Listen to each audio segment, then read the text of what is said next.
ঢাকা বিশ্ববিদ্যালয় কেন্দ্রীয় ছাত্র সংসদ ডাকসু নির্বাচনের দিনে সেনাবাহিনীর স্ট্রাইকিং ফোর্স হিসেবে দায়িত্ব পালন করবে। মঙ্গলবার রিটার্নিং কর্মকর্তার সভায় এই সিদ্ধান্ত নেওয়া হয়। গণনার সময় ভোট কেন্দ্রেও থাকবেন সেনা সদস্যরা। চিফ রিটার্নিং কর্মকর্তা অধ্যাপক ডক্টর মোহাম্মদ জসিমউদ্দিন জানান, বিশ্ববিদ্যালয়ের প্রধান 7টি প্রবেশপথে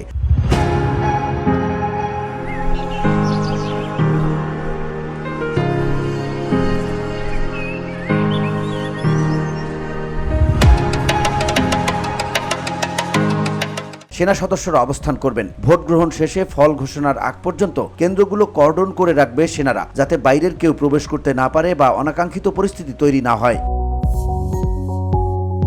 রিটার্নিং কর্মকর্তাদের এক সভায় সিদ্ধান্ত হয়েছে, ভোটের দিনে ঢাকা বিশ্ববিদ্যালয় মেট্রো রেল স্টেশন বন্ধ থাকবে। এছাড়া নির্বাচনের 7 দিন আগে থেকেই হলগুলোতে কোনো বহিরাগত থাকতে পারবে না।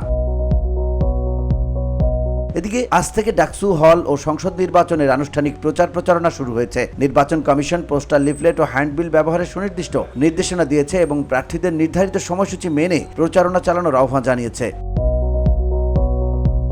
কমিশন আরও সতর্ক করেছেন, নির্বাচনী প্রচারের সময় যদি কোনো প্রার্থী মুক্তিযুদ্ধ, পারিবারিক বা ধর্মীয় পরিচয়কে কেন্দ্র করে কাউকে অপদস্থ করার চেষ্টা করেন, তবে প্রার্থিতা বাতিল সহ ছাত্রত্ব রদ করা হতে পারে।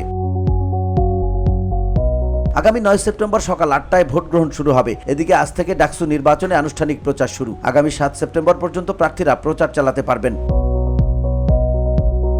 এদিকে গেল সোমবার মনোনয়ন প্রত্যাহারের শেষ দিন 21 জন প্রার্থী তাদের প্রার্থিতা প্রত্যাহার করেছেন, যাদের মধ্যে কয়েকজন ছাত্রদলের এ বিষয়ে জানান, ঘোষিত প্যানেলে ঠাঁই না হওয়ায় দলীয় সিদ্ধান্তেই সরে দাঁড়াচ্ছেন তারা। এছাড়া বিভিন্ন অভিযোগে বাতিল হওয়া মনোনয়নপত্রের উপর আপিল করেছিলেন 34 জন প্রার্থী। যাচাই বাছাই শেষে তাদের সবার মনোনয়নপত্র বৈধ ঘোষণা করা হয়েছে। গেল রোববার ডাকসু ও হল সংসদ নির্বাচনের আপিল ও আচরণবিধি লঙ্ঘনের অভিযোগ নিষ্পত্তির লক্ষ্যে গঠিত ট্রাইব্যুনাল কমিটি একটি বৈঠক করেছে। বৈঠকে জুলিয়াস সিজার তালুকদার ও বায়েজিদ বোস্তামি নামের 2 শিক্ষার্থীকে ভোটার ও প্রার্থী তালিকা থেকে বাদ দেওয়ার সুপারিশ করা হয়। VOD Bangla news desk.